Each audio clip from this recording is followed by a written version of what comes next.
Hey, everybody, and welcome to another episode of Meet the Speaker. Today with me, I've got Michael Dowden. Michael, how you doing? Doing well. Good. All right. Well, we're excited. I'm excited to let people get to know you. I've known you for a few years here now, but It's been a bit. yeah, excited for people to get to know you a little bit better. So we're going to break right into the questions. First Sounds great. question is like the background question. How'd you get into programming? Wow, how did I get into programming? I went to a school auction when I was probably 7 or 8 years old. I bought a big box of computer parts. I took it home. I put it together. I got an old TRS-80 Radio Shack computer up and running. Went to the library and checked out a book that contained applications in BASIC.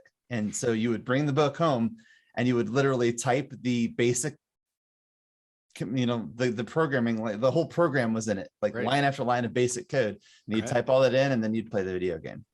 Huh. Pretty cool. That was how I started. Wow. Did you radically modify those games? No, most of the, one typo and the whole thing doesn't work. So I didn't really mess around. I was half the time I'd make a mistake and then I'd have to start all the way back over. So here, decades later, nothing's gotten better. Still one typo, nothing works. So true. Awesome.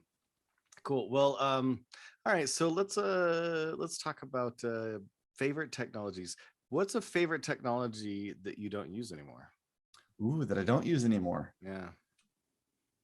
Oh man. I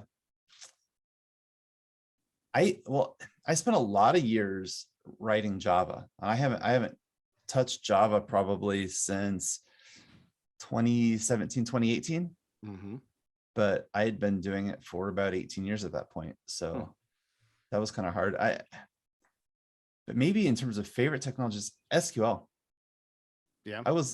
I'm really good at SQL. That's another one I haven't touched in about 4 or 5 years.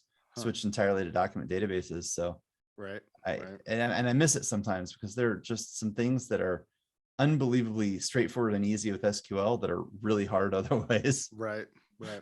So I do miss that. I do like SQL. The transactional flavors of it, PL and T. No, I'll pass on. But SQL, I do like those. Agreed. Agreed. All right. Well, let's talk about Angular. What's your favorite part about Angular?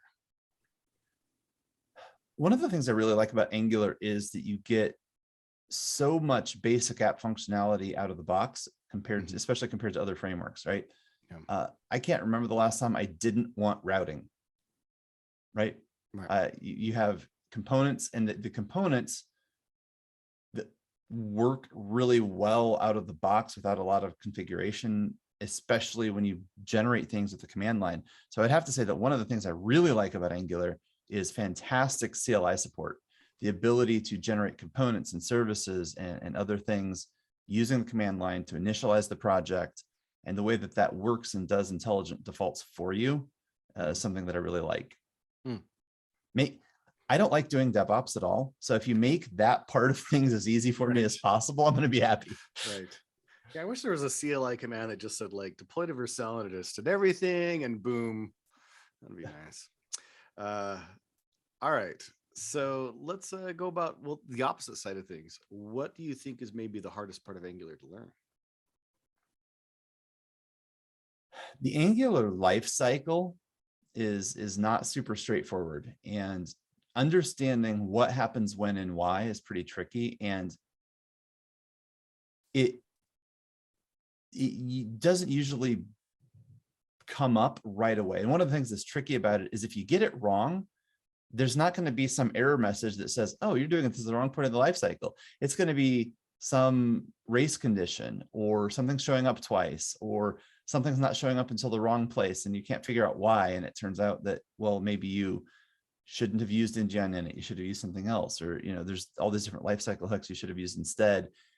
And it can be really hard to troubleshoot those types of things. The other thing that I find a little bit challenging is I love NGRX. I love observables, but there are a lot of use cases where observables are just more trouble than they're worth. And a simple promise, a simple async await pattern would have made your code a fraction of the size, way easier to read, way easier to write. And that's because Angular really wants to do everything observable based. That can be a little bit harder than it used to be. Yeah. Yeah. But yeah, I get that. Cool. All right. Well, let's maybe turn it a little bit more serious here. Let's talk about imposter syndrome. What do you do to deal with imposter syndrome when you experience it?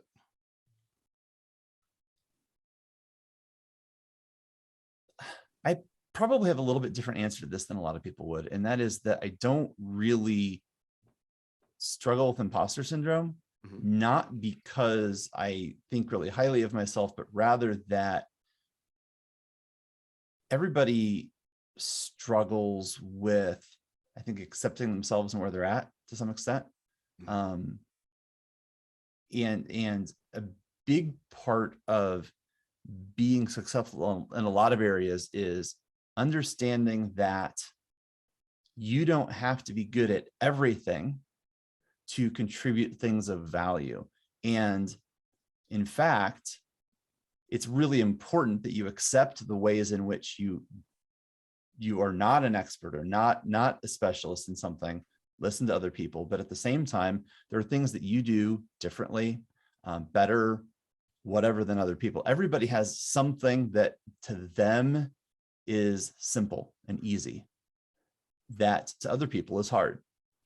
And those are, and sometimes they're really little things, sometimes they're really big things, but those are areas in which we can provide content and information and value to the community. And it's one of the reasons why if you have 10 or 20 people all essentially delivering the same message, there's still value in that because they're delivering that message in a different way. Maybe it resonates differently with people. Different people happen to latch onto the message based upon who's giving it and how. And so having lots of voices, having lots of diverse voices, having lots of perspectives can be very beneficial, especially in the space of speaking and training and educating, because now you're just maximizing the opportunity for people to try to learn that thing that you're doing. And just accept there's the things that you are good at, you're good at. The things that you aren't. Don't second guess yourself because there are things that you are not good at. And kind of the way I've built up my career and the business that I run is trying to allow people to specialize on the things that they love and the things that they excel at, and spend less time on the things that aren't a strong point for them, so that everybody has the chance to excel and thrive without spending so much time on the things that aren't. Because when you end up, let's say like me, I said earlier, I don't really like DevOps. It's a weak point for me. So if you put me in a position where 99% of what I am doing is DevOps, I'm going to get pretty down on myself because I'm not doing this well. It's very, very hard. I'm constantly struggling. But the problem isn't that I'm bad at DevOps or that I don't enjoy it. The problem is that I've been put into a position where mostly what I'm expected to do is the thing that I don't enjoy and that I'm bad at. So give yourself an opportunity to really self-reflect on what your strengths are, where you shine, what you love, and find ways to be able to emphasize those. And then the other things kind of don't matter as much. Right. Let's go to the next question here. Let's talk about your talk. What are you going to be speaking on at ng-conf, and who are you going to be speaking with? So I'm going to be presenting with Dowden. Actually, I would say I'm co-presenting. Martine and I are giving a workshop on write once, run anywhere with an Angular PWA. Basically, how do you get up and running with progressive web applications in Angular? This is something we've been doing for quite a long time. In fact, before the PWA acronym really took off, we were building single page applications for multiple devices. And we've been doing that for 7 or 8 years now. So it's something we've been doing for a long time. And it seems really easy to get started, but then there's always things that come up when you're trying to go that next step beyond that introduction. And so we're hoping to be able to provide some extra value there. Cool. Awesome. Well, I think it might be good time to like head into our final rapid fire round and do some rapid fire questions. You ready for this? Sure.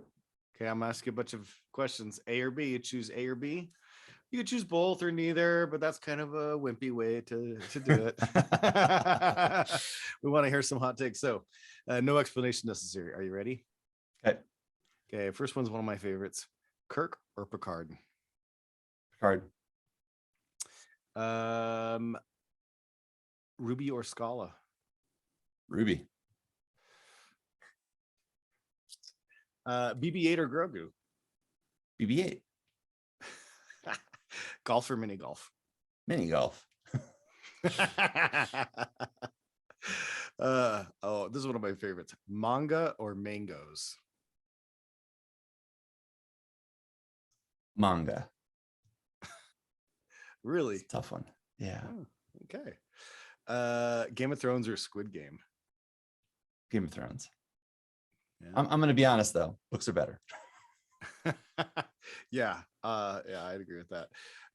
Doctor Strange or Stranger Things? Stranger Things. Firefox or Chrome? Chrome. Road trip or hiking? Hiking. All right. Last one. Sparkling or still? Still. Awesome. It's one of the first things that if I'm going to be traveling to another country, the first thing I look up in that language is how to specify that I want flat water. Yeah. Yeah. Had a bad experience. Right. I hear you. Cool. Well, thanks so much for taking time to chat with us. It's good to talk to you again. I'm really looking forward to seeing you in person at ng-conf after this long pandemic. Oh, getting back together with people. Definitely. Be awesome. Looking forward to it. Yeah. Hopefully everybody watching gets to come as well. That'd be great. Take care, Michael. Take care. Bye.